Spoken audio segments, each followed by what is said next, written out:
Hello guys, nandito ako ngayon sa Singapore at ang masasabi ko ay ang ganda talaga ng Jewel Changi.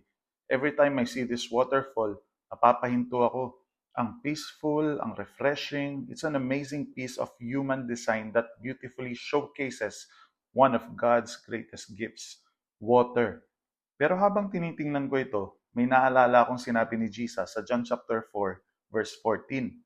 Sabi niya, whoever drinks the water I give them will never thirst. Indeed, the water I give them will become in them a spring of water welling up to eternal life. Napaisip ako, sa buhay natin, marami tayong hinahabol para mapuno ang puso natin.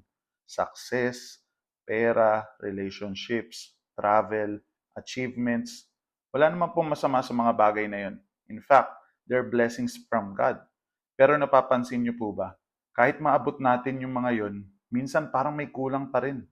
May thirst pa rin sa loob na hindi kayang punuin ng mga kahit anong bagay sa mundong ito. Just like this beautiful waterfall, nakaka-refresh siya sa mata at sa pakiramdam. Pero ang tubig na inaalok ni Jesus ay higit pa sa physical refreshment.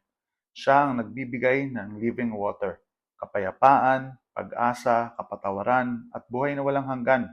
Kaya kung pagod ka na, kung feeling mo empty ka kahit marami ka nang na-achieve, o naghahanap ka ng tunay na satisfaction, maybe your heart is really thirsty for Jesus.